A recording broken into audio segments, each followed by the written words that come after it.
Oke, Bapak Ibu, kegiatan hari ini merupakan kegiatan berseris gitu ya. Tidak hanya sekali, tapi akan ada kelanjutan-kelanjutannya. Sebelumnya saya mau menginformasikan bahwa hari ini kita akan mengikuti kegiatan Weekend of Prayer and Action Against Hunger. Kegiatan ini sendiri sudah dilaksanakan secara internasional dengan beberapa lembaga gereja, ada sekitar 16 lembaga gereja yang melakukannya. Mereka berkumpul, pemimpin-pemimpin gereja ini berkumpul bersama untuk melakukan uh, doa dan berdialog untuk aksi bersama. Sedangkan Wahana Visi Indonesia sendiri juga sudah melakukan kegiatan ini secara onsite tanggal 22 Oktober yang lalu dengan dihadiri oleh beberapa lembaga gereja, kemudian kami berdoa bersama dan juga melakukan sharing bersama, lalu kami juga hearing bersama apa saja yang sudah dilakukan untuk mengatasi isu kelaparan dan juga pemenuhan gizi anak. Hari ini, kenapa akhirnya kami membuat webinar, kami merasa bahwa hal ini sudah harus menjadi perhatian segala pihak dan kami percaya bahwa banyak orang yang ingin terlibat aktif gitu ya untuk mengikuti apa yang harus dilakukan gitu ya. Mungkin di sekeliling kita secara tidak sadar atau kita juga sadari gitu, bahwa ada orang-orang atau kita sendiri bahkan gitu ya agak mengalami bagaimana untuk pemenuhan gizi atau bahkan ada isu kelaparan di sekeliling kita. Kita berharap dengan dialog yang ada, dengan sharing yang ada, dengan doa bersama yang dilakukan, banyak hal yang bisa kita dapatkan, banyak hal yang akhirnya kita mendapatkan ide-ide baru apa yang harus kita lakukan. Hari ini adalah baik gitu, kalau kita bisa memulai kegiatan dengan berdoa supaya kegiatan yang kita lakukan ini berkenan di hadirat Tuhan. Dan sebelum kita mendengarkan doa, kita berdoa, kita juga akan mendengarkan kata sambutan dari Ibu manajer Faith and Development atau dengan kata lain iman dan pengembangan. Beliau akan memberikan kata sambutan sekaligus akan membuka kita di dalam doa.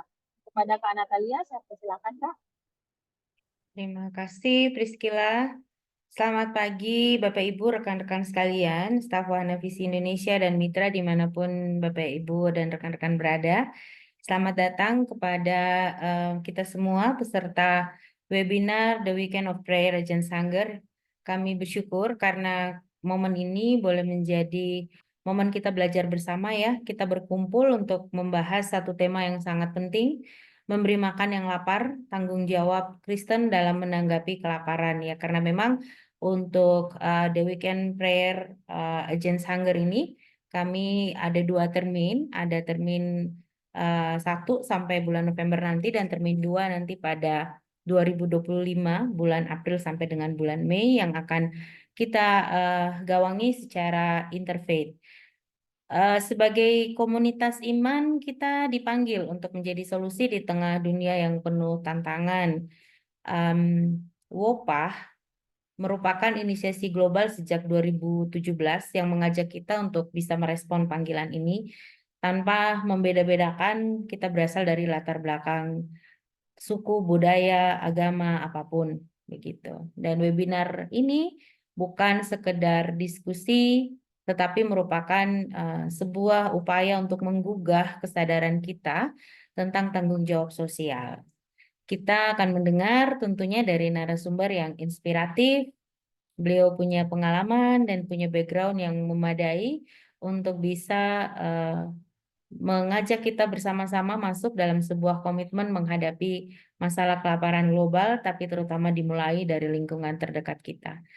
Bapak Ibu rekan-rekan sekalian, semoga melalui webinar kali ini kita bisa menemukan inspirasi, motivasi untuk bisa bertindak dengan penuh cinta kasih. Dan terima kasih sekali lagi untuk waktu dan perhatian Bapak Ibu rekan-rekan di dalam webinar kali ini. Kiranya kita semua boleh diberkati. Mari kita mulai perjalanan kita ini bersama-sama dengan doa. Dan saya akan mengawalinya di dalam doa dalam tradisi Kristen Protestan. Mari kita berdoa. Tuhan yang baik, terima kasih karena di tengah kesibukan dunia ini, Tuhan memanggil kami untuk sejenak memikirkan apa yang bisa kami lakukan, bermanfaat, berdampak bagi mereka yang saat ini sungguh-sungguh membutuhkan. bukti dari cinta kasih kami kepada mereka. Kami berdoa Tuhan memberkati semua yang sudah kami siapkan melalui Pendeta Pengalaman Bago. Hamba-Mu akan menyampaikan pengalaman, berbagi kisah dan perspektif teologis, sehingga kami semakin dikuatkan akan apa yang kami lakukan dalam pemenuhan tanggung jawab sosial kami. Berkat Tuhan atas kami semua dan juga rekan-rekan kami yang belum hadir, kiranya Tuhan menolong dan mempersatukan kami di dalam webinar ini. Di dalam nama Tuhan Yesus Kristus kami berdoa. Amin. Over to you, Priscilla. Oke, terima kasih Kak Natalia. Bapak Ibu, seperti yang disampaikan oleh Ibu Natalia, gitu ya, hari ini kita akan semoga dengan kisah-kisah yang akan dibagikan kita bisa termotivasi. Ya. Tentu dalam sebuah kegiatan akan ada moderator yang memandu kita. Dan moderator yang satu ini akan membantu kita dalam mengikuti kegiatan hari ini dan bertalk show dengan narasumber kita. Lalu siapa narasumber kita sebenarnya gitu ya? Siapa beliau gitu. Nanti akan diperkenalkan oleh moderator kita. Dan moderator kita hari ini adalah Bang Pedaman Halawa sebagai program koordinator dari area program Jakarta. Nanti Bapak Ibu akan mendengarkan bagaimana. Halo Bang Daman. Hai Gila. Wow. Hai. Ya. Semoga sehat-sehat hari ini ya Bang. Puji Tuhan, sehat Gila. Gimana dirimu, sehat kah? Sehat Bang, sehat. Bang Daman, terima kasih ya hari ini mau menjadi moderator untuk kita semua. Nah, sebelum Bang Daman dan narasumber akan bertalk show hari ini, kita akan melihat dan mendengarkan gerakan apa saja yang sudah dilakukan atau hal-hal apa saja yang sudah dilakukan gitu ya terkait dengan isu hunger ini. Kita mau mendengarkan cerita, kisah, dan mendengar apa yang terjadi di lapangan. Baik, silakan Kak videonya.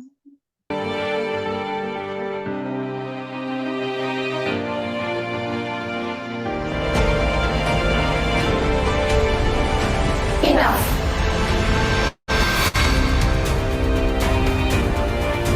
Kasih tidak hanya merupakan perasaan, tetapi juga tindakan.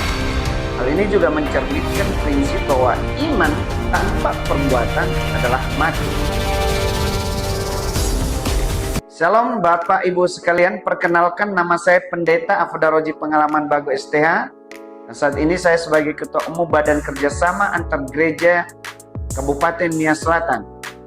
Dan jabatan dalam pelayanan sebagai Gembala Jemaat di Gereja Bethel Indonesia Jemaat Baitani di Teluk Dalam.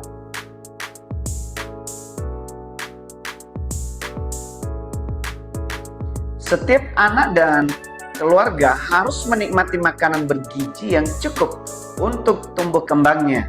Seperti tertulis di Matius pasal 25 ayat 35, sebab ketika aku lapar, kamu memberi aku makan, ketika aku haus, kamu memberi aku minum, ketika aku seorang asing, kamu memberikan aku tumpangan.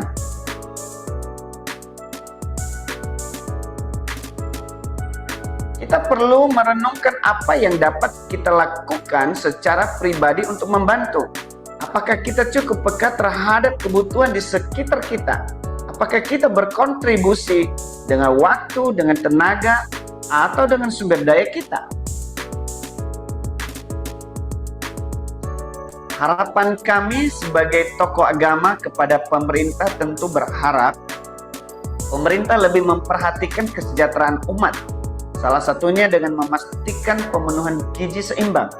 Saya rasa ini perlu ada dalam program pemerintah supaya warga terbantu dan anak-anak dapat tumbuh sehat dengan gizi yang cukup. Pemerintah juga bisa memulihkan lahan warga agar bisa dikelola menjadi sumber daya pangan sehari-hari. Pemerintah desa bisa mendorong inisiasi lumbung air dan pangan di desa atau di kampung. Bahkan pemanfaatan dana desa untuk budidaya makanan berprotein seperti ayam, telur, maupun ikan tawar. Jika dekat dengan laut, maka perlu pemanfaatan dana desa untuk penangkapan ikan sebagai konsumsi protein yang baik.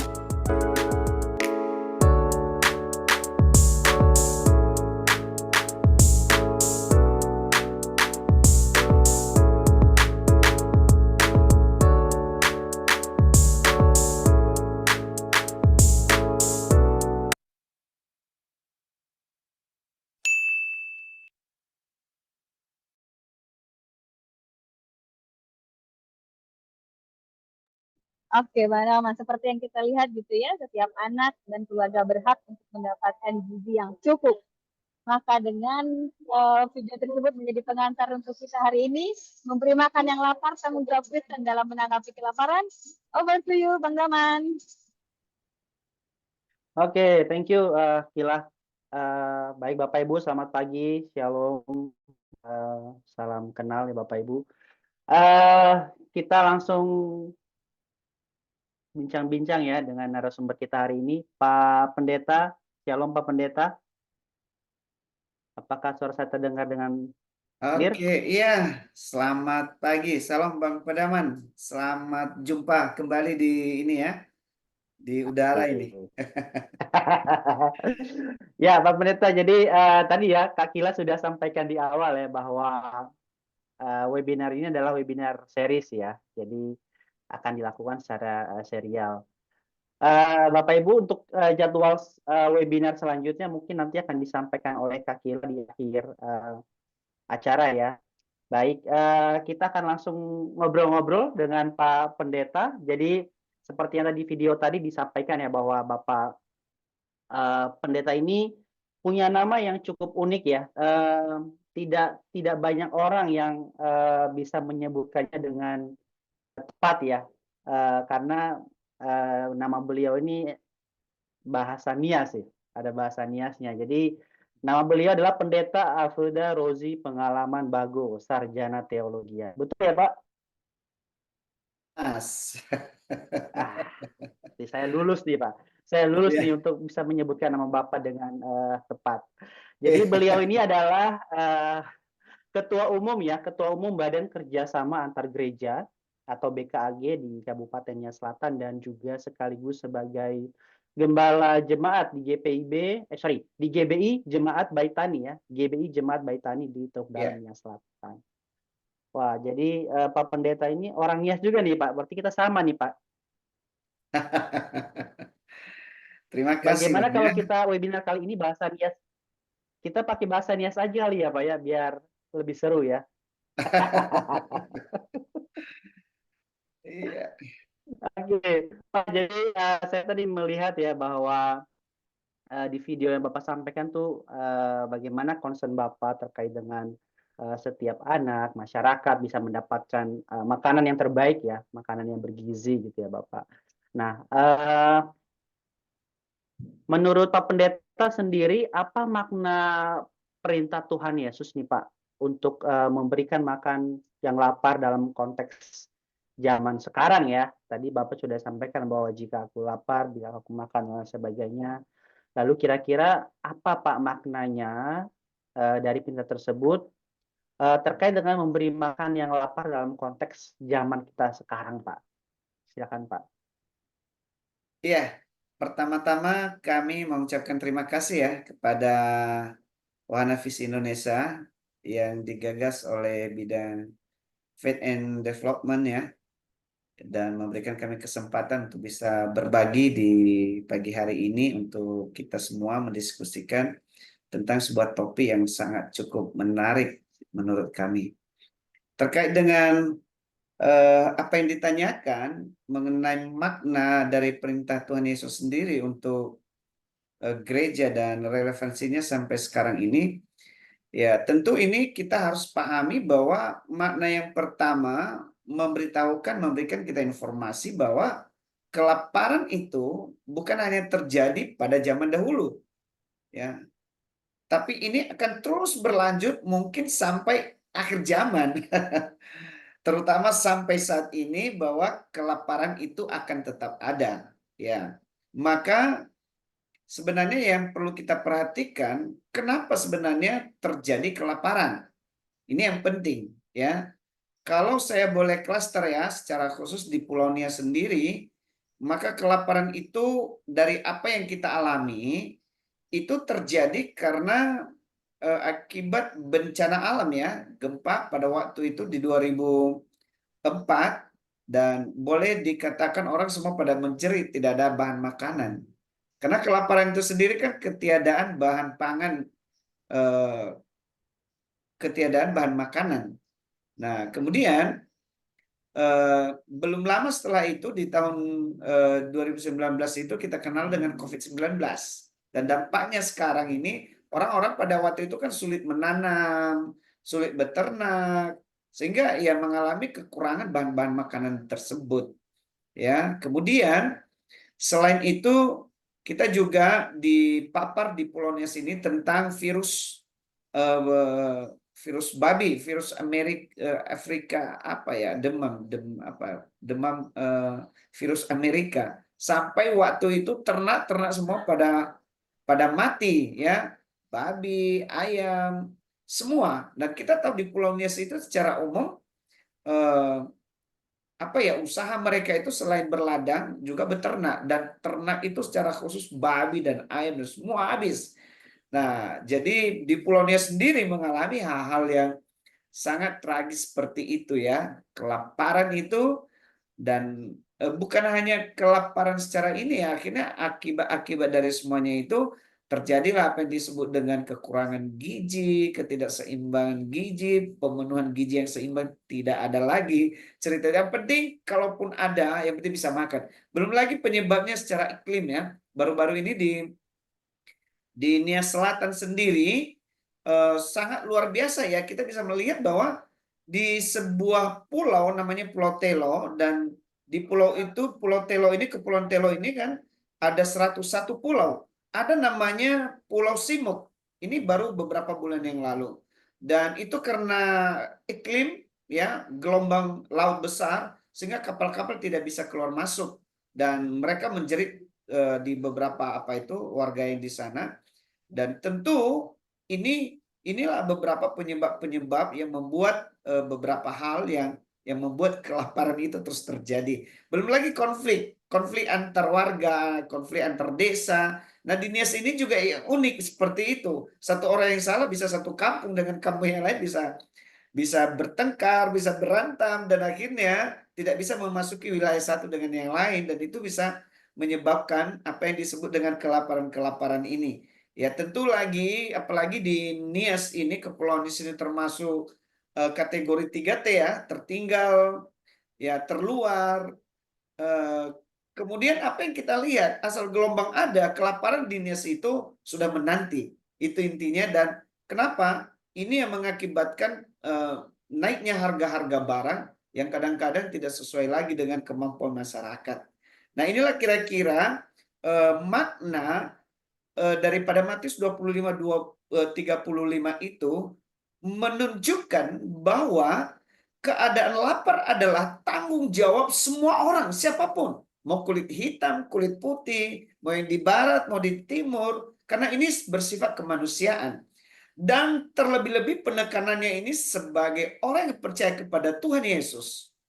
Dikatakan di sana ini wajib tanggung jawab orang Kristen. Dalam hal ini gereja sebagai fasilitator kepada umatnya harus ini ditekankan. Sebab ini kalau kita perhatikan di Matius pasal 25 ini, judulnya sendiri itu penghakiman terakhir. Kalaupun kita ibadah bagus secara liturgia, demikian juga ibadah secara tereskea, ibadah sosial, maksudnya ibadah eusebia, ada semua kegiatan-kegiatan ibadah-ibadah itu dalam gereja. Jika kita sendiri tidak melakukan kewajiban ini, di ayat 41 itu Bang Pedaman dikatakan, enyalah engkau di hadapanku. Ini begitu sangat mengerikan. Dan ini yang harus gereja sadari, bahwa tanggung jawab yang Tuhan berikan kepada kita sebagai orang percaya dalam hal ini, gereja harus bisa mengintervensi ini. Jika tidak, jangan-jangan nanti di Matius 25 itu, karena itu penghakiman terakhir, dia bilang, sebentar ya, jangan masuk dulu. Itu kira-kira maknanya, Bang. Siap, siap. Terima kasih Pak Pendeta. Jadi memang setuju ya bahwa masalah kelaparan itu memang tanggung jawab semua orang ya. Tadi Pak Pendeta juga sudah sampaikan bagaimana konteks di Nias Selatan sendiri pun banyak faktor yang justru mendukung ya Pak, mendukung terjadinya kelaparan itu sendiri ya. Ya, Konflik, kemudian em, musim, kemudian kebijakan pemerintah dan lain sebagainya itu juga mempengaruhi ya Pak. Jadi ya ya setuju ya bahwa memang ini jadi tanggung jawab bersama ya Pak. Tadi ya, terlebih-lebih Bapak Pendeta juga menyampaikan bahwa sebetulnya gereja sebagai fasilitator juga memiliki peran penting ya Pak dalam upaya ya. supaya semua orang ini tidak mendapatkan situasi yang genting seperti kelaparan ini, Pak. Lalu kemudian, pertanyaan berikutnya nih, Pak Pendeta, kira-kira, bagaimana nih, Pak, kalau ajaran Kristen tentang pembagian, berkat secara adil itu dapat diterapkan dalam program gereja yang tadi Bapak sampaikan bahwa peran gereja itu sangat penting, bahkan sebagai, wadah dalam berkumpulnya umat ya, supaya, justru ibadah kita itu ibadah yang memang bermakna untuk juga menjangkau orang-orang lain gitu, Pak. Silakan, Pak. Ya. Ya, memang pertanyaan-pertanyaan seperti ini, jika pembagian berkat secara adil itu oleh pihak gereja bisa nggak? Saya bilang bisa. Kenapa tidak? Ya, karena gereja sendiri punya struktur. Mhm. Nah, Ya. di dalam struktur itu tentu kan akan bersumber dari apa yang menjadi visi gereja. Kalau visi gereja sendiri itu kan untuk menjadi apa ya? Beda-beda di masing-masing sinodis ya.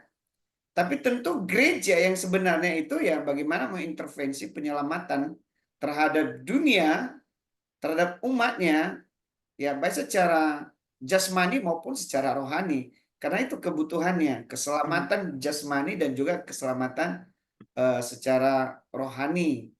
Nah, itu sebabnya satu ketika Yesus sedang mengajar, dan dia melihat orang-orang kelaparan yang mengikut dia pada waktu itu, langsung dia buat perintah itu. Woi, harus kasih makan.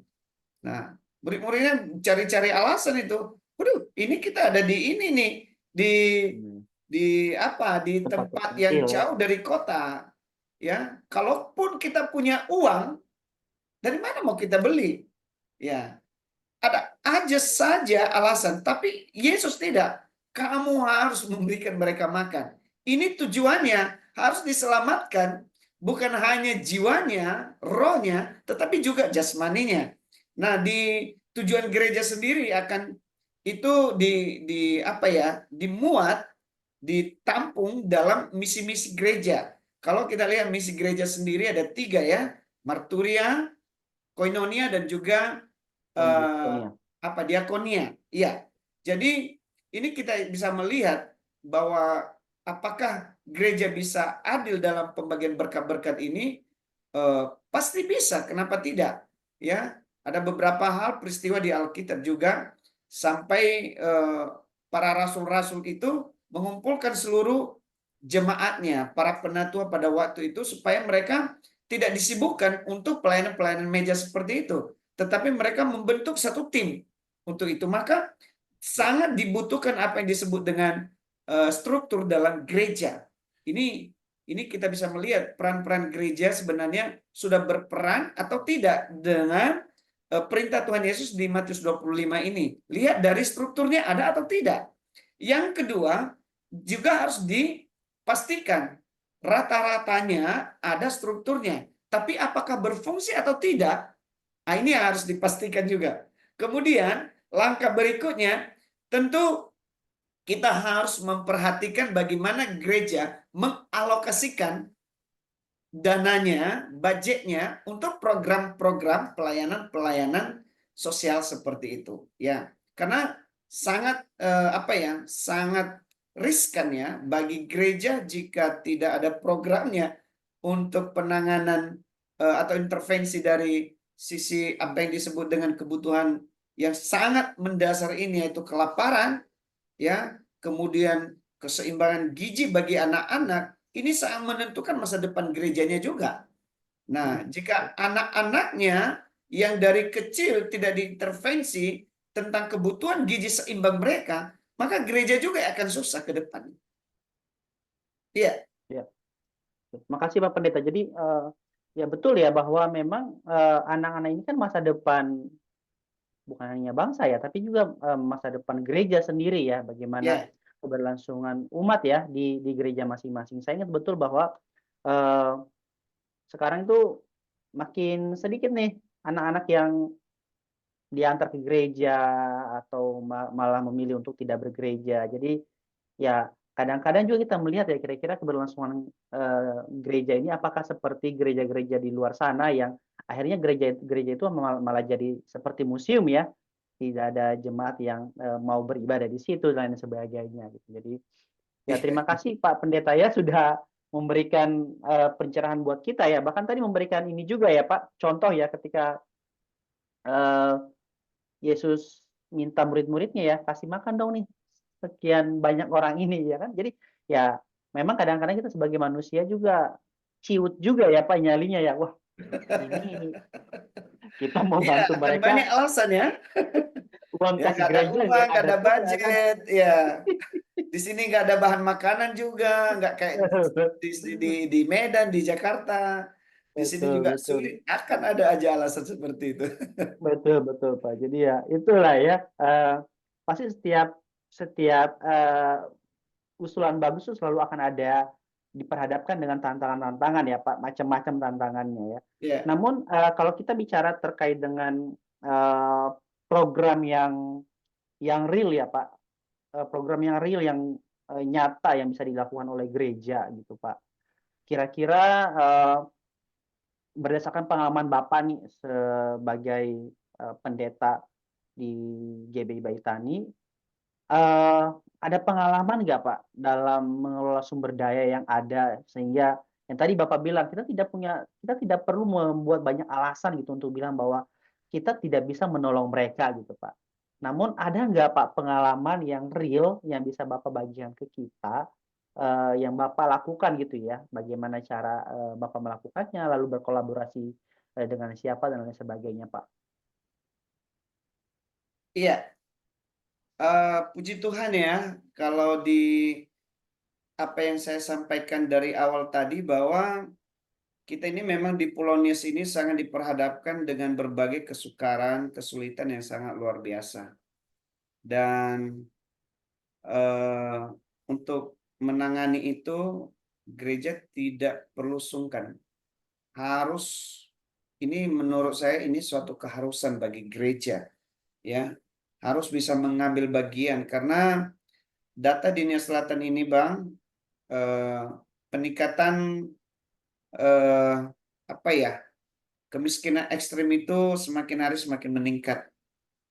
Belum lagi kesehatan anak-anak ya. Di tahun 2023 sendiri pemerintah melaporkan bahwa angka stunting di Nia Selatan itu sudah pada posisi 27 dibanding dengan 2 tahun sebelumnya dari 40 sekian. Sekarang di 2023 angkanya sampai 27% ya, udah sangat luar biasa. Tapi di awal tahun 2024 ini angka stunting itu jadi meningkat lagi menjadi 31,8%. Ini betul-betul apa ya? Ketidakstabilan dari angka-angka ini membuat saya berpikir begini bahwa pemerintah tidak cukup untuk mengambil langkah-langkah untuk penanganan ini. Harus semua orang, tidak boleh tidak. Ya, dalam hal ini termasuk gereja. Nah, apa yang saya lakukan secara pribadi sebagai seorang pendeta di gereja kita ini saya wajibkan itu. Ya, di gereja kita di dalam struktur itu kan ada divisi-divisinya, termasuk divisi diakonia tadi yang saya sebutkan. Dan diakonia itu kita sendiri kita bagi dua. Ada diakonia yang programnya secara internal dan yang kedua ada secara eksternal. Program secara eksternal ini tentu tidak bersentuhan langsung dengan jemaat yang kita pimpin. Nah, jadi kita mengalokasikan itu 50% dari dana yang kita punya sendiri. Selain kita punya dana diakonia sendiri, kita buat lagi namanya dana misi. Karena memang ini sangat penting sekali ya. Nah, jadi di dalam pengelolaan di internal gereja sendiri, bagaimana kegiatan-kegiatan sosial itu dapat terjadi di sana, termasuk penanganan kelaparan ini tadi. Kita melihat di studi kita ada namanya kategori miskin. Tapi di kita itu sangat miskin. Nah, ini yang mungkin kita intervensi terlebih dahulu. Nah, kemudian secara eksternal itu kita menggandeng beberapa rekan-rekan secara personality ya, bisa bermitra dengan mereka, dan puji Tuhan kita sudah melakukannya dengan baik ya, walaupun ini sangat kecil, tapi menurut saya kita sudah memulainya ya. Bukan hanya itu ada namanya program kita, dan kita itu akhirnya gabung di lembaga Ober Berkat atau ministry. Ya, kita melakukan intervensi-intervensi itu, dan program kita namanya penanganan program pangan darurat. Nah, pangan darurat ini gini Bang Pedaman, di Nias ini sekarang terlalu banyak warganya yang berumur produktif, akhirnya mereka keluar dari Nias dan pergi keluar daerah untuk mencari pekerjaan, penghidupannya. Dan mirisnya rata-rata kan nggak punya pendidikan yang memadai. Sehingga mereka ini ditempatkan di perkebunan, di pekerja-pekerja yang boleh dikatakan buruh. Nah, tapi mereka itu sebenarnya umur-umur produktif. Nah, fenomenanya orang yang bisa bekerja dengan bagus, umur produktif, keluar dari daerah Nias, dan orang tua mereka ditinggal di Pulau Nias. Ya. Bukan hanya ditinggal orang tua mereka yang sudah tidak bisa produktif lagi, tetapi juga anak-anak mereka lagi dititipkan kepada orang tua mereka. Ini sangat miris nih Bang. Nah, ini saya nantang ini juga nih Bang Pedama dan mungkin teman-teman yang lain ya. Wah, ini jadi langsung nih ya. Ini sangat sulit ini Bang ya. Nah, tapi kita tidak bisa, ini jadi tantangan kita ya. Seharusnya itu secara lembaga kita bisa bermitra dengan sinode-sinode lain. Tapi keengganan untuk bisa menerobos itu masih belum kita dapat celahnya di mana. Tapi secara personality kita sudah melakukannya. Ya, ada beberapa kegiatan-kegiatan sudah kita lakukan. Mungkin bisa ya Kak Kila bisa tampilkan sedikit. Ada sedikit tadi foto yang kegiatan kita sudah kita lakukan. Nah, ini kebun ini adalah beberapa orang pendeta yang punya kapasitas dan punya passion yang sama untuk bagaimana mengintervensi. Biasanya terung seperti ini kita dapatkan dari Sibolga, Bang. Ya, dari Brastagi. Tapi seharusnya di Nias pun bisa. Nah, faktanya kita bisa dengan ini beberapa teman pendeta kita kumpul-kumpul sedikit-sedikit, kemudian kita mulai bekerja sama dengan pemerintahan desa, dan mereka menserikkan dana desanya untuk kegiatan ini, dan kita membuka beberapa lahan untuk supaya memastikan bahwa minimal di desa itu tersedia bahan makanan, nggak menunggu dari Sibolga lagi. Nah, ada banyak keuntungan yang kita dapatkan di sini. Satu, sayur-sayurannya itu segar. Ya, ini selain terong ada cabai di situ, ada kita juga tanam apa namanya itu ya, seperti melon itu ya. Semangka. Semangka, iya, buah semangka kita melakukannya, dan ini dalam bentuk apa ya, korporasi ya, kerjasama gereja, dalam hal ini hamba Tuhan dengan pemerintahan desa, dan kita membentuk mereka kelompok ya, kelompok ada 20 orang, dan ini mereka mengerjakan lahan ini untuk ketersediaan bahan pangan mereka. Kita sih berusaha semaksimal mungkin bahan-bahan makanan itu tidak didatangkan dari luar, tetapi kita melihat bahan-bahan makanan lokal yang ada, dan ini yang kita kembangkan. Mungkin ada lagi yang lain di beberapa insiden ya, seperti gempa COVID kemarin itu ya, kita juga mengintervensi itu. Satu Bang Pedaman gini, orang yang menanam dia yang akan menuai. Nah, selama ini beberapa lembaga gereja dan teman-teman selalu itu mengharapkan dari luar Nias untuk menolong sesama Nias. Nah, di komunitas kita ini kita tidak seperti itu.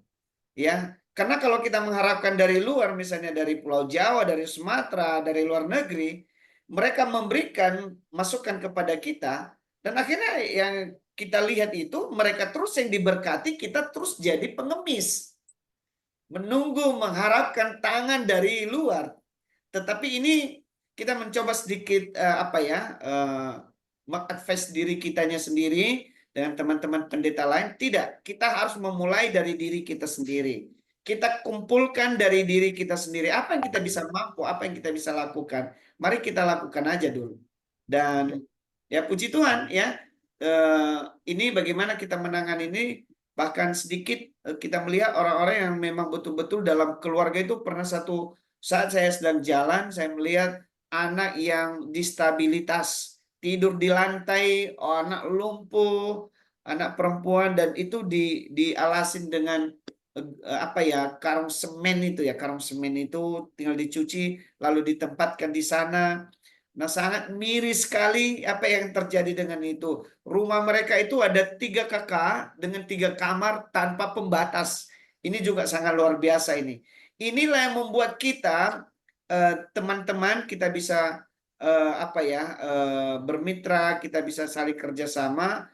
Nah, itu yang saya lakukan. Pendeta-pendeta juga nggak punya gaji yang banyak. Ya, biasanya itu 30 hari, Bang. Selesai juga itu gajinya pendeta. Tapi apa yang kami lakukan?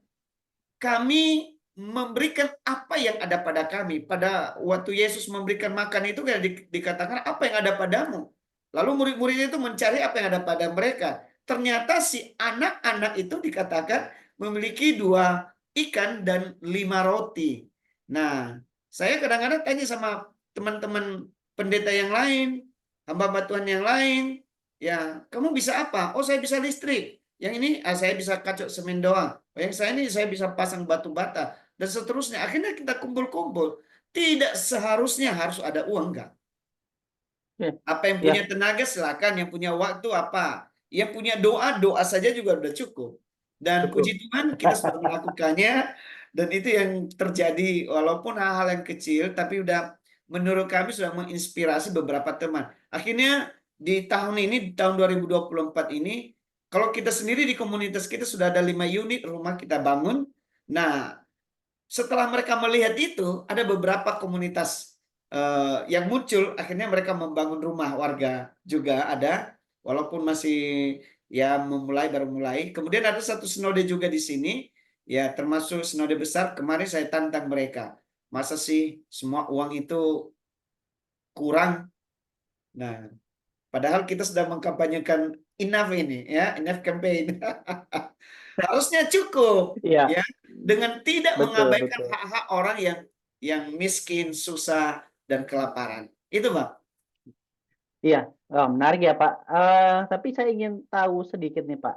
Eh, karena saya juga dari INIAS ya, jadi eh, dinamika di sana tuh masih terdengar, masih selalu terdengar dan saya dengar gitu ya Pak. Kadang-kadang kan karena yang tadi Bapak sampaikan ya bahwa justru usia-usia produktif tuh justru malah keluar NIAS ya, sehingga yang tertinggal di NIAS saat ini adalah usia-usia di mana yang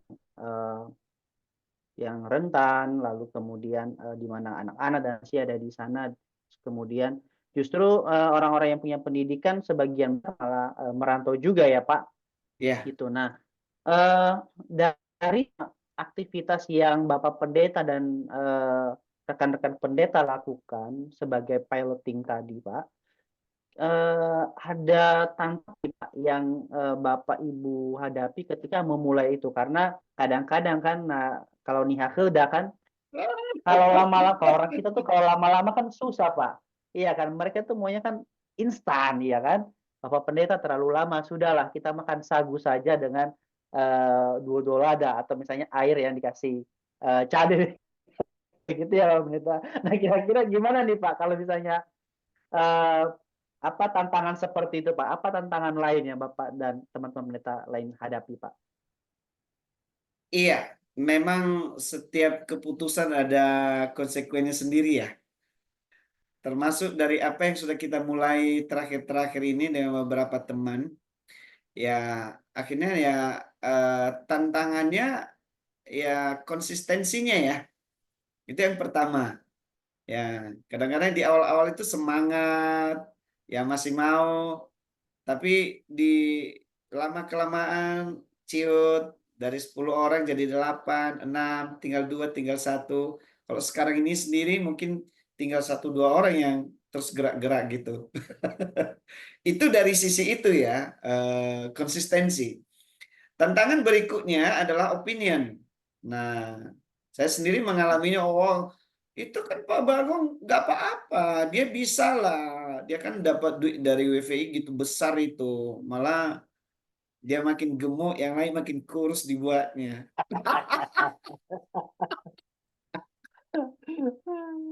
Kalau dia bisa memberi itu ya wajar lah, karena itu kan sebenarnya juga bukan dia, itu kan dari WVI, dari teman-temannya. Padahal faktanya ya bisa tidak. Seperti itu. Itu tantangannya ya. Selalu ada saja yang bisa mempercayai opinion-opinion yang negatif. Nah, kadang-kadang kalau kita nggak kuat, kita nggak komitmen, bukan passionnya kita, bukan panggilan hidup kita, bukan callingnya kita di sana, bisa juga kadang-kadang berpikir, aduh, udah susah, udah capek, ditimpa lagi dengan cara-cara yang seperti ini, udah deh. Iya, Iya, iya, betul, ada betul, banyak betul. tantangan-tantangan itu. Kemudian belum lagi apa ya, latar belakang yang berbeda-beda, ya. Apalagi kalau udah beda-beda sinode. Oh, kenapa kamu di sana kok di sini kita kok nggak kau ini ya? Ya, ada satu teman saya itu nggak punya rumah, ya pendeta, udah lama jadi pendeta. Tapi dia ikut program ini, dia membangun rumah yang orang paling susah. Lalu jemaatnya bilang, wah kamu itu sok-sokan deh, ya. Ya, kamu aja nggak punya rumah mau membangun rumah orang. Tapi kadang-kadang ya, yang panggilan hidup ini kan kita justru kan nggak memikirkan diri kita sendiri kadang-kadang. Ya sebenarnya itu pelayanan. Pelayanan itu ya life is another gitu. Ya, hidup untuk orang lain, bukan untuk hidup untuk diri sendiri. Kalau kita hidup untuk diri kita sendiri, itu bukan pelayanan. Nah, jadi gereja dalam hal ini sudah mulai, tapi memang belum bisa menyeluruh. Itu masih sangat minim sekali orang-orang yang mau terlibat di program-program untuk penanganan intervensi daripada kebutuhan-kebutuhan sosial termasuk kelaparan ini. Gitu, Pak. Ya, ya, ya. Terima kasih Pak Pendeta. Jadi memang ya saya kagum juga ya bagaimana komitmen ya Pak Pendeta dan teman-teman di dalam situasi yang saya biasa bilang tidaklah mudah ya Pak, apalagi di konteks Nia Selatan ya, Iya. dengan banyaknya orang pintar di sana ya Pak. Jadi menurut saya itu jadi tantangan juga. Tapi Pak Pendeta dan teman-teman pendeta lainnya itu bisa membuktikan ya bahwa ternyata kita hanya butuh komitmen ya, bahwa pelayanan kita itu sebetulnya bagaimana hidup kita bermakna untuk orang lain ya Pak, tentunya ya Pak, gitu ya. Nah, baik, mungkin Bapak Ibu ada yang ingin bertanya, silakan ya Bapak Ibu untuk mengetik di kolom chat. Silakan ingin kepada Pak Pendeta hari ini. Namun sebelumnya Pak Pendeta, kita mau coba lihat dulu nih Pak salah satu video ya, video Wopah Global yang teman-teman panitia sudah siapkan sambil kita menunggu pertanyaan dari Bapak Ibu yang hadir hari ini, lalu nanti kita akan coba sama-sama jawab ya Pak pertanyaan-pertanyaan. Siap. Silakan Kak Kila dan teman-teman panitia untuk boleh memutarkannya.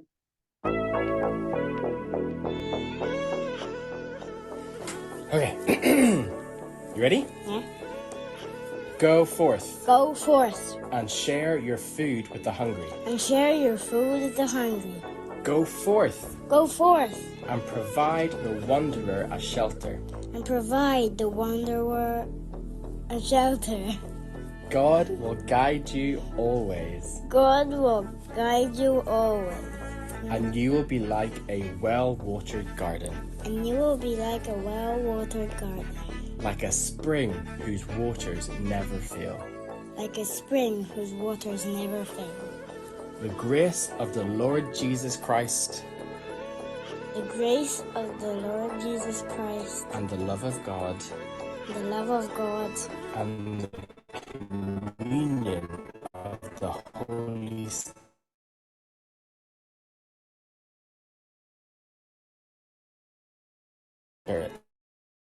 and the communion of the Holy Spirit be with you all. with you. Amen. Amen.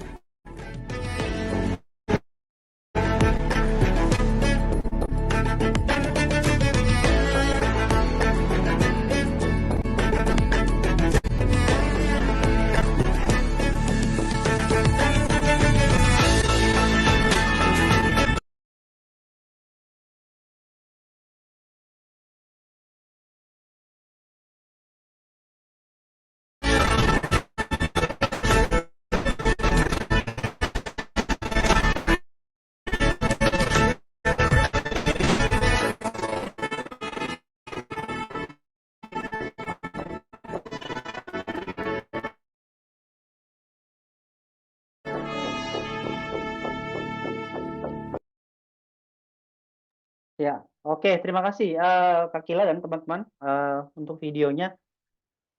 Satu pertanyaan nih Pak Pendeta yang masuk ke ini ke panitia ya, bahwa satu pertanyaan itu adalah seperti ini Pak.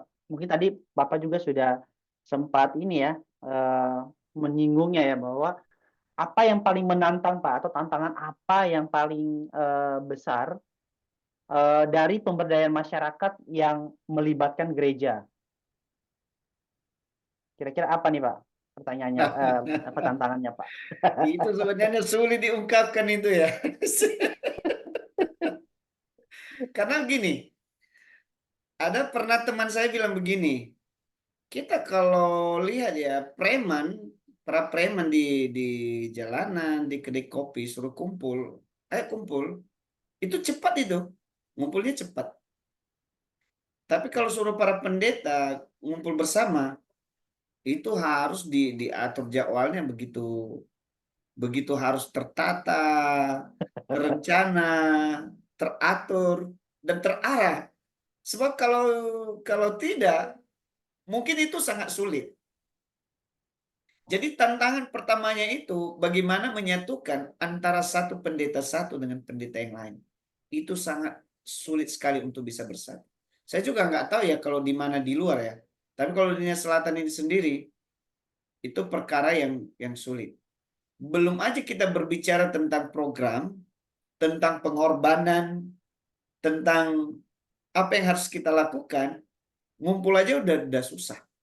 Nah, itu. Jadi kita bisa pahami itu. Memang adanya yang saya tahu ya, itu tantangan paling berat itu bagaimana supaya kita bisa bersatu, ya, untuk sebuah program-program kemanusiaan, program untuk intervensi hal-hal yang terjadi di masyarakat itu sangat sulitnya yang seperti itu. Dan itu bisa dipahami ya, karena memang apalagi kalau kita di Kristen Protestan ya, itu mah teologinya masing-masing itu boleh dibilang dogmanya yang berbeda-beda ya.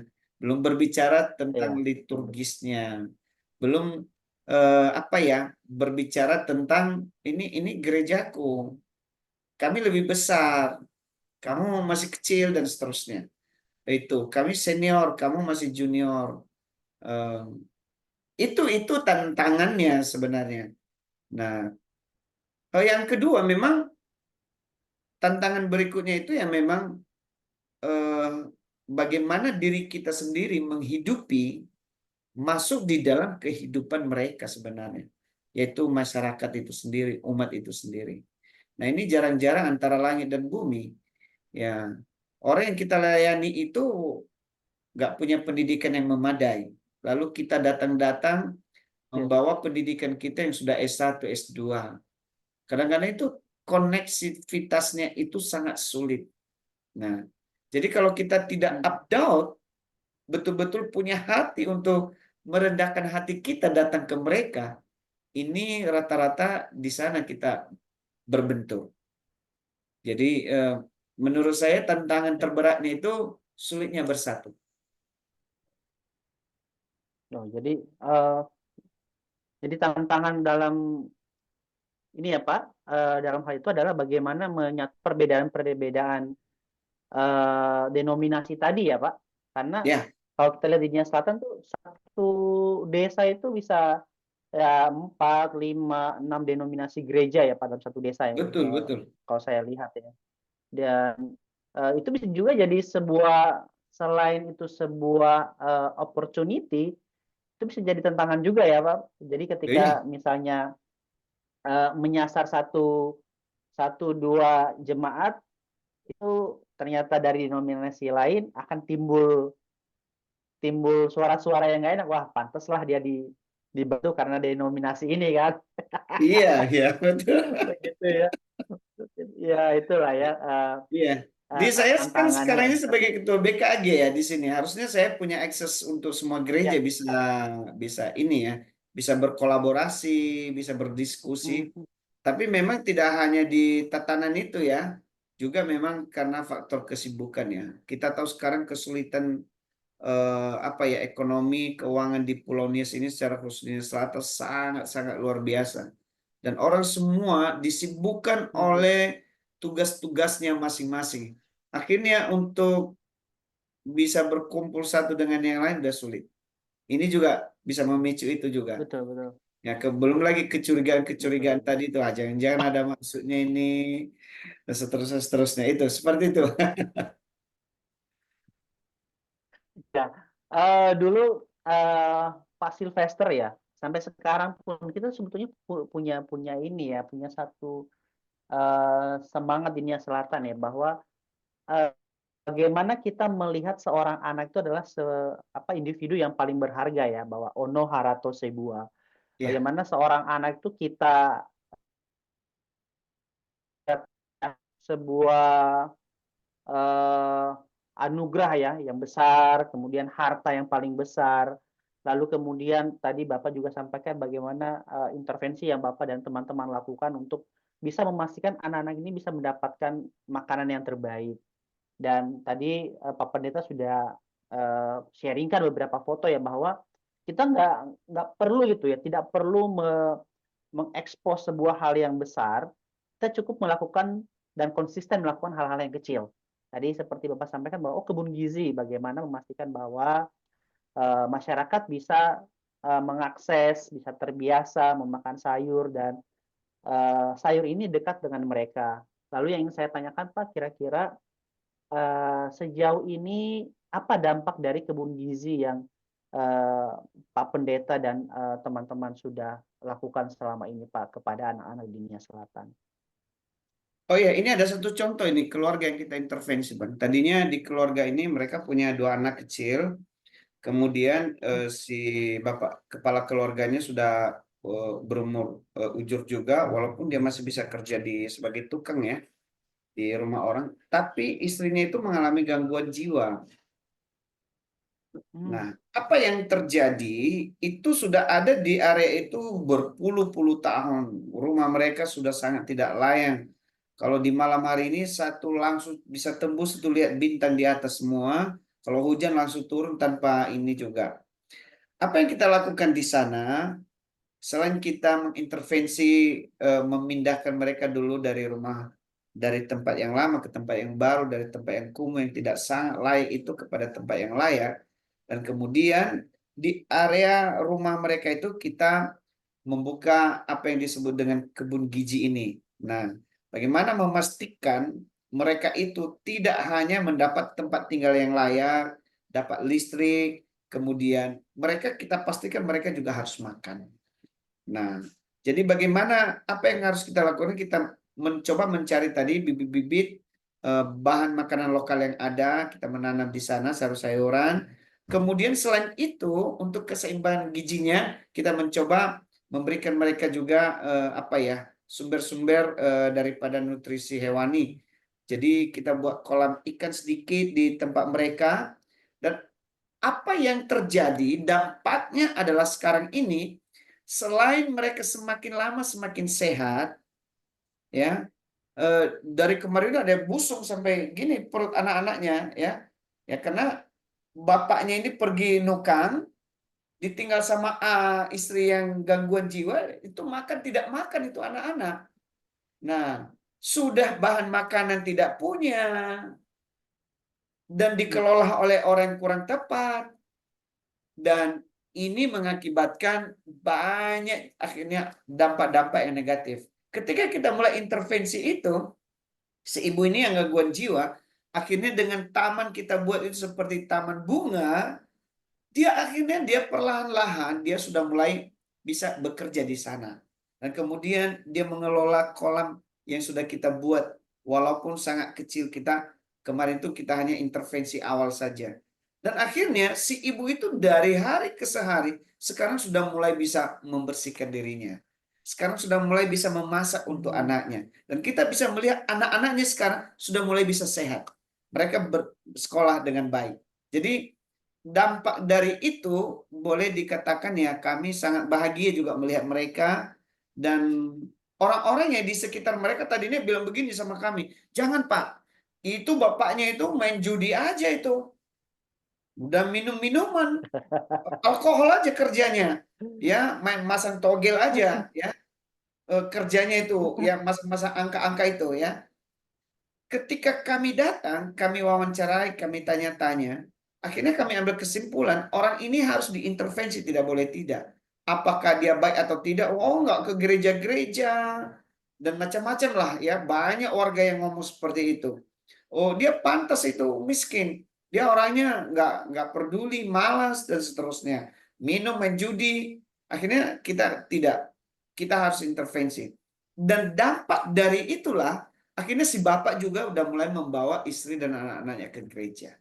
Ya, jadi seperti itu, Bang. Oh, Ya, biasa jadi ya, Pak. dampaknya sangat positif. Iya, betul. Jadi saya melihatnya bahwa ini justru intervensinya, hasil dari intervensi ini ya Pak, holistik ya. Jadi menyeluruh ya, sangat iya. luas. Bukan Ya. hanya kita bicara bahwa kita memberikan intervensi kebun gizi lalu sudah selesai, tapi bagaimana ada perbaikan hubungan di situ terjadi, lalu kemudian ada pengobatan di situ terjadi. Bagaimana si ibu ini Yes. tadinya mengalami gangguan, lalu kemudian lama-kelamaan dengan pendekatan, kemudian aktivitas yang diberikan itu bisa lambat Yes. laun bisa bagus ya Pak. Ini. Nah Pak, ini ada pertanyaan nih Pak, dari salah satu yang katanya pernah bertemu dengan Bapak di Surabaya nih Pak. Bapak Oh ya? Alexius Darman Pak namanya Pak. Jadi wah, ini kayaknya Pak Pendeta sudah mulai ini ya, sudah sangat terkenal ya dari Sabang sampai Merauke kayaknya nih Pak. Ya, Nah, salam beliau Alex bertanya ya. begini Pak. Beliau bertanya begini Pak, kalau kita kaitkan di mana Yesus memberi makan 5.000 orang, ini apa makna dari peristiwa tersebut Pak, dan apa yang ingin kita sampaikan kepada jemaat di daerah kita masing-masing? Mohon Pak boleh berbagi katanya Pak. Ini agak berat ini. Luar biasa. Pak Alex, salam ya Pak ya. Udah lama nggak jumpa. Ya silakan Pak. Iya. Saya sih tadi memaknainya ya, bahwa memang kelaparan akan selalu ada. Tapi kelaparan itu adalah tanggung jawab kita, tidak boleh tidak. Karena dari apa yang dialog itu di 5.000 orang itu, Yesus bilang, kamu harus memberi mereka makan. Secara manusiawi juga kita, iya ini kan tempat terisolir ini, ya di padang. Dari mana 5.000 orang, laki-laki saja, belum perempuan dan anak-anak. Ya, bagaimana kita harus dituntut untuk hal yang tidak mungkin menurut saya itu ya. Sama seperti murid-muridnya itu.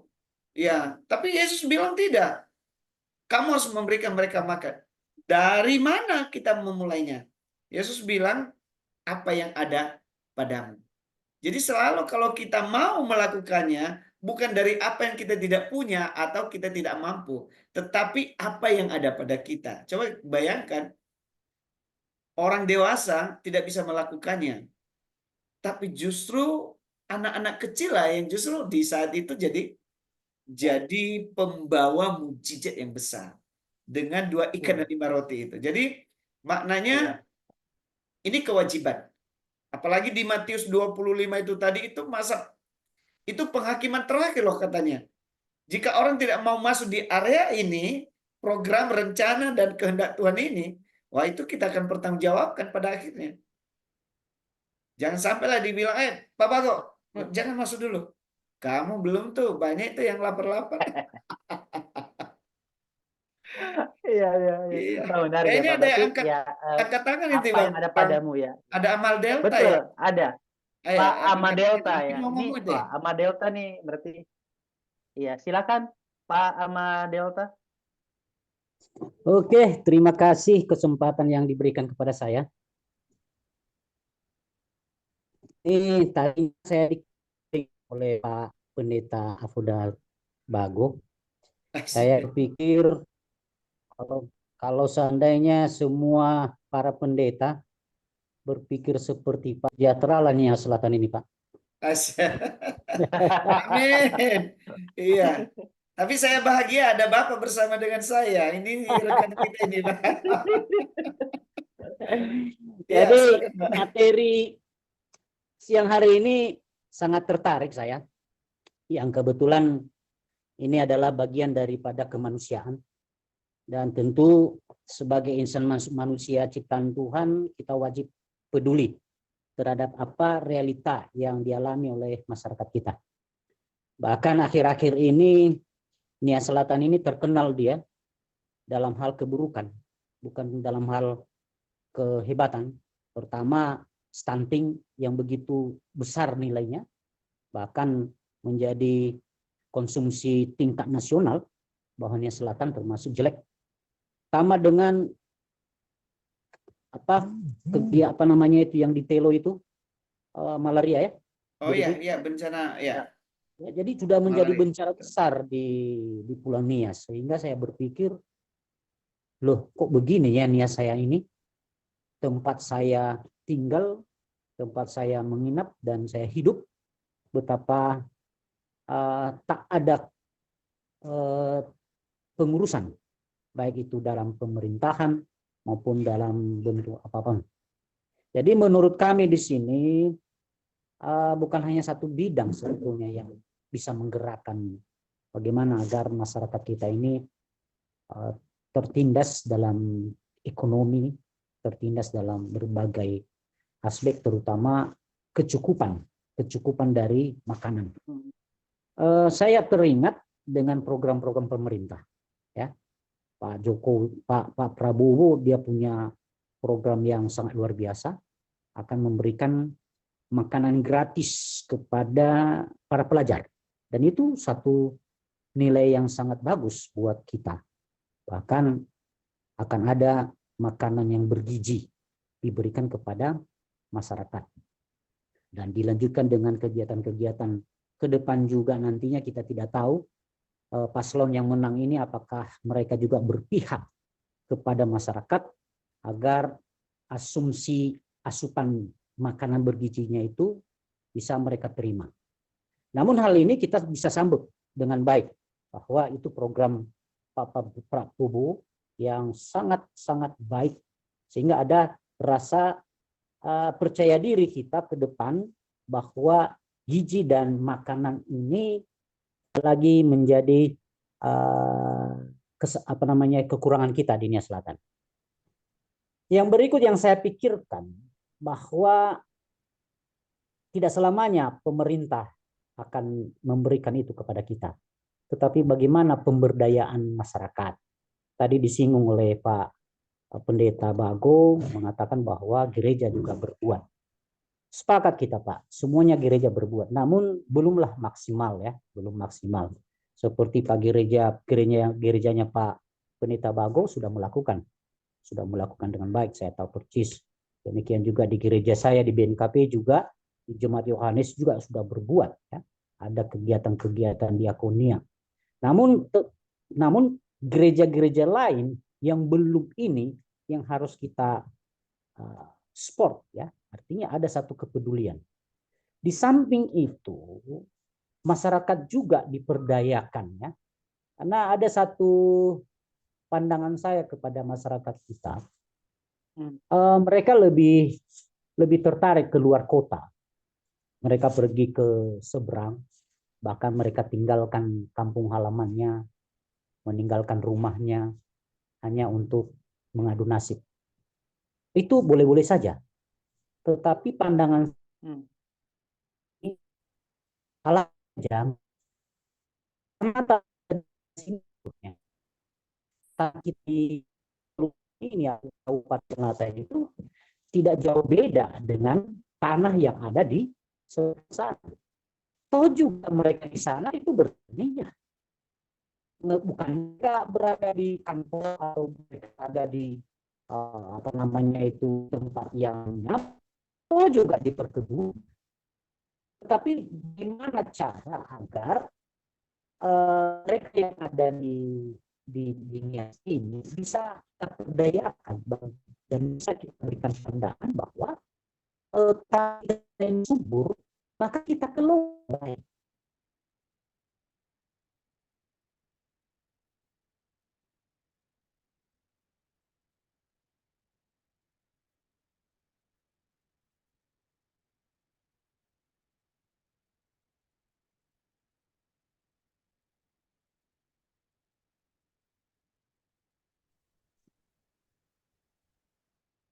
Maaf,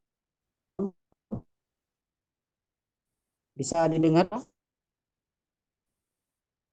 Ya. Ya, bisa Pak. Iya, kadang-kadang. Jadi suaranya mungkin silakan Pak. didengar Pak ya? Silakan. Ya, silakan Pak, masuk. Jadi maksud saya di sini eksodusnya masyarakat Pulau Nias ini keluar sana itu ada bahwa masyarakat kita ini belum teredukasi dengan baik, yang menganggap bahwa tanah di luar Pulau Nias ini lebih subur dibandingkan dengan kita.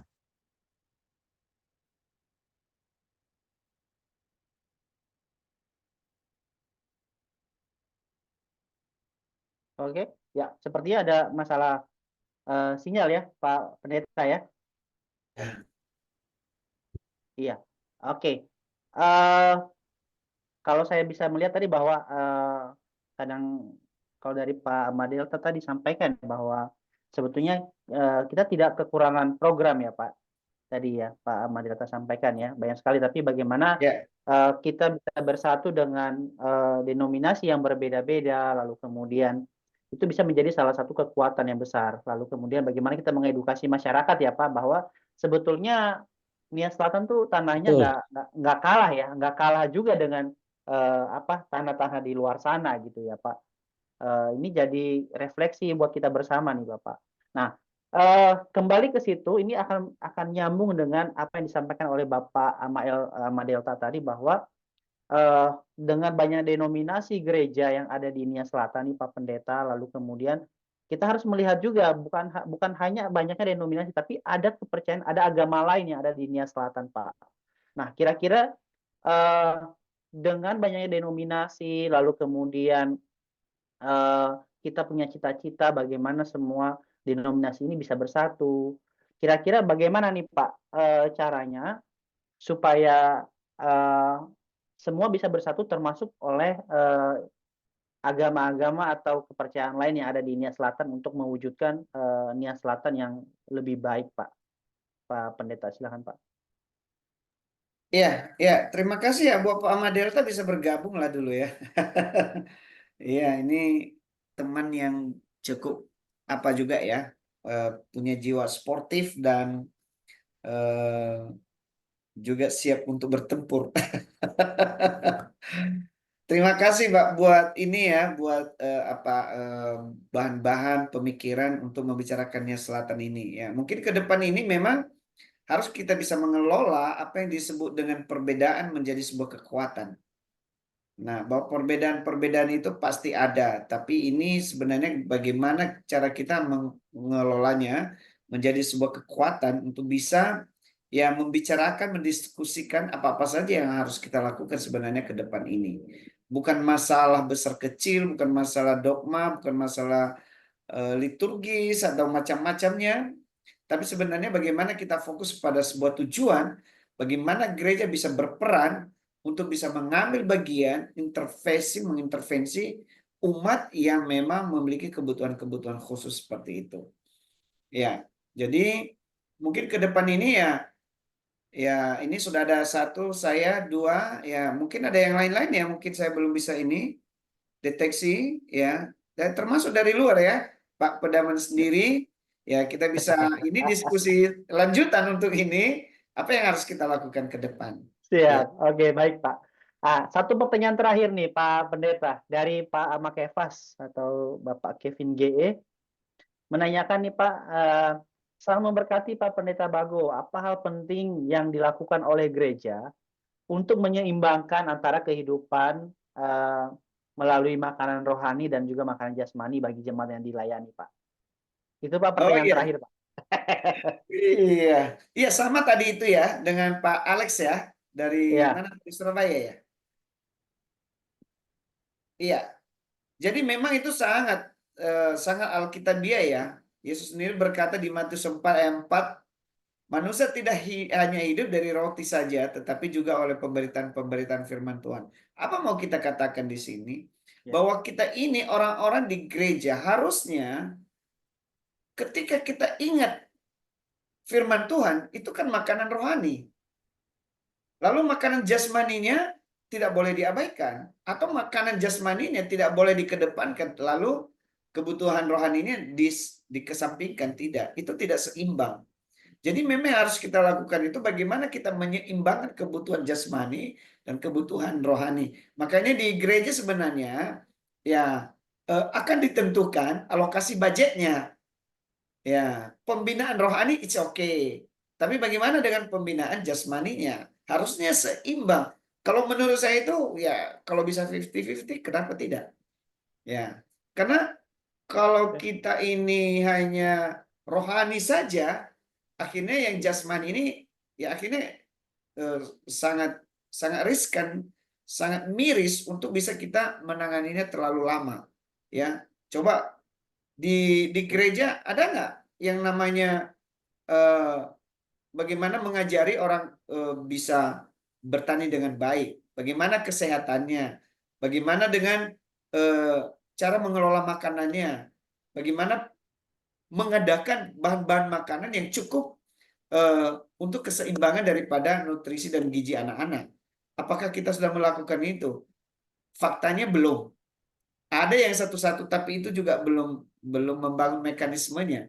Nah, tentu kita berharap bahwa ya ke depan ini ya ini akan menjadi titik awal ya, mungkin bagi Pulau Nias, secara khusus di Nias Selatan untuk bisa memikirkan ini ke depan.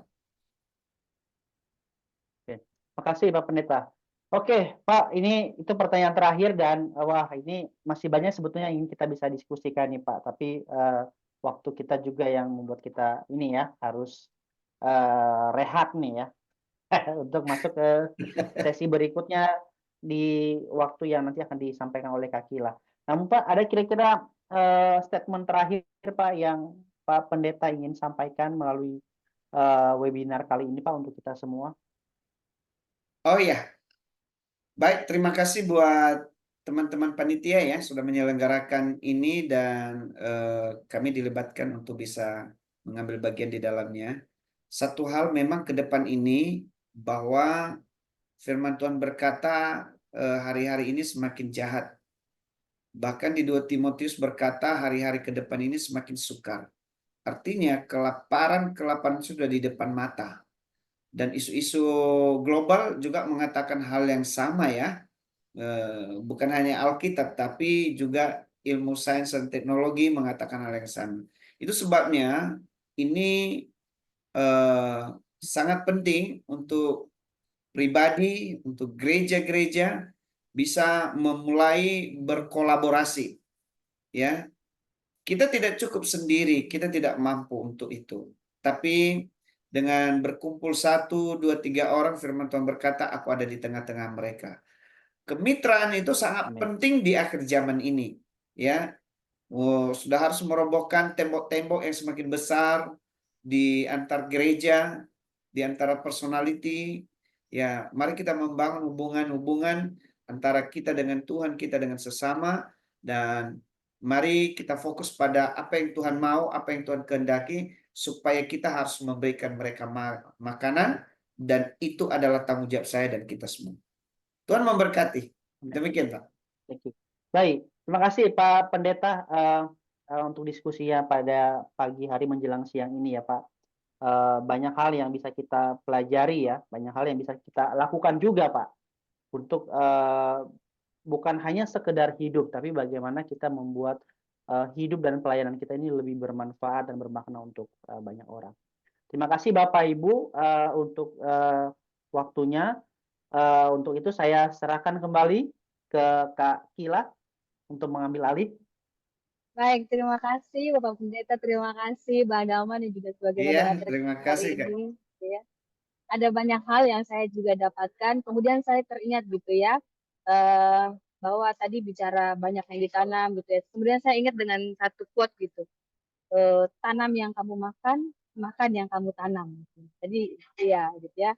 Ada terong gitu kayak bagaimana akhirnya kita, karena nilai gizinya akan tetap tercukupi ketika kita melakukan itu gitu ya, dibanding kita harus ada proses penyaluran, distribusi dan sebagainya, itu kan akan memakan waktu gitu. Kemudian Bapak Ibu terakhir juga tadi kan bicara terkait dengan bagaimana terkait dengan kelaparan fisik dan kelaparan rohani gitu ya. Seperti di awal yang saya bilang bahwa webinar ini adalah webinar yang berseris. Nah, di minggu depan sebelum saya mengumumkan tema kita untuk minggu depan, Bapak Ibu bisa bersiap diri. Setelah ini kita akan foto bersama gitu ya. Tapi sebelumnya saya akan menjelaskan terlebih dahulu. Bapak Ibu bisa bersiap diri dan membuka kamera gitu ya. Di minggu depan kita akan kembali melakukan webinar series. Saya akan share screen, mohon izin ya.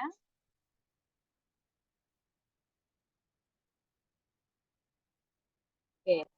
Minggu depan di tanggal 13 November 2024 di link Zoom yang sama kita akan mengangkat tema terkait dengan hubungan antara roti hidup, hubungan antara kelaparan fisik dan kelaparan rohani. Ini akan menjadi tema kita di tanggal 13 November 2024 di jam yang sama, di link Zoom yang sama. Maka akan sangat baik ketika Bapak Ibu bisa mengirimkan kepada kami dengan mengirimkan informasi dengan mengisi daftar hadir, sehingga saya bisa mengirimkan kepada Bapak Ibu untuk flyer lengkapnya, termasuk dengan link yang bisa digunakan, jadwal yang akan kita lakukan gitu ya. Jadi dengan sangat memohon gitu ya, Bapak Ibu bisa mengisi daftar hadir sehingga nanti saya bisa teruskan informasinya. Oke, baiklah, kita sekali lagi kita akan melakukan foto bersama. Silakan Bapak Ibu membuka kameranya. Kak Eva nanti minta tolong untuk ini ya, di foto ya. Boleh kasih aba-aba ke kita.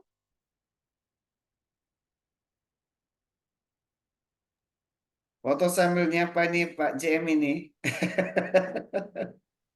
Boleh sambil sapa, boleh. Boleh Pak Pendeta, Pak Bago. Oke, satu, sebentar ya. Satu, dua, tiga. Saya satu. Sebentar lagi ini.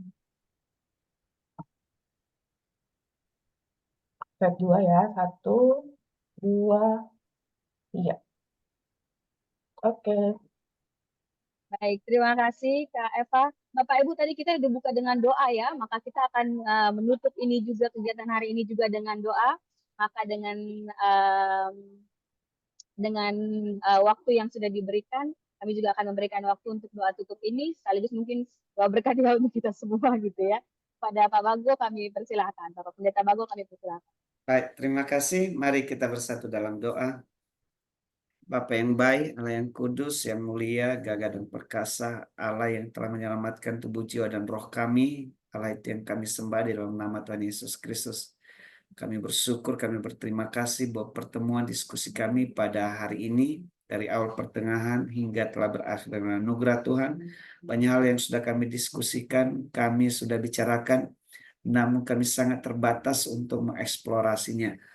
Kami rindu ya Tuhan, Engkau sendiri yang menuntun kami, mengarahkan dan memberikan kami kemampuan supaya kami dapat menghidupinya dan melaksanakannya di kehidupan kami sehari-hari. Kami berdoa buat semua yang terlibat dalam acara ini, baik yang ada di NO Sambawa maupun seluruh para peserta yang berkenan hadir. Tuhan Yesus, Engkau yang memberkati kami, Engkau yang menolong, Engkau sendiri Tuhan, yang memberikan kami sukacita dan damai sejahtera atasnya. Satu hal kami berdoa buat mereka yang mengalami kelaparan, orang-orang yang susah, orang-orang yang terabaikan dimanapun mereka berada, orang-orang yang mengalami kerentanan, baik jiwa, tubuh, dan roh mereka, Tuhan tolong, Tuhan berkati. Satu hal perkara, bersama Allah kami akan melakukan perkara-perkara yang besar. Ini doa dan syukur kami. Demi dan di dalam nama Yesus kami sudah berdoa dan mengucap syukur. Dan sebelum kita akan keluar dari ruangan Zoom kita masing-masing, mari buka hatimu, tadahkan kedua tanganmu, arahkan wajahmu kepada Tuhan dan terimalah berkat. Sebab jikalau engkau telah mendengarkan apa yang Tuhan inginkan dalam kehidupanmu, maka diberkatinya kehidupanmu, keluargamu, usaha dan pekerjaanmu. Dibuatnya engkau naik dan tidak akan pernah turun, engkau menjadi kepala dan bukan menjadi ekor dalam segala perkara. Tuhan akan menuntun engkau ke padang rumput yang hijau dan membawa engkau kepada air tenang seumur hidupmu. Karena itu, pulanglah dalam kekuatan kuasa Allah, oleh kasih karunia di dalam Tuhan kita Yesus Kristus, oleh persekutuan Roh Kudus akan memberkati saudara dari hari ini, besok, dan selama-lamanya. Demi dan di dalam nama Yesus kami sudah berdoa dan mengucap syukur. Amin. Amin. Terima kasih Bapak Pendeta Bago, terima kasih Bang Dama, dan terima kasih kepada teman-teman sekalian yang sudah hadir. Sampai bertemu di webinar tanggal 13 November di pukul 10 sampai 11.30. Tuhan memberkati. Terima kasih Pak Pendeta. Saudara. Yes, Pak JM, jumpa lagi. Jumpa lagi. Tuhan Udah lama berkati nggak jumpanya ya kan. teman-teman semua. Terima kasih ya. Minta maaf bila ada kekurangan Bye. ya.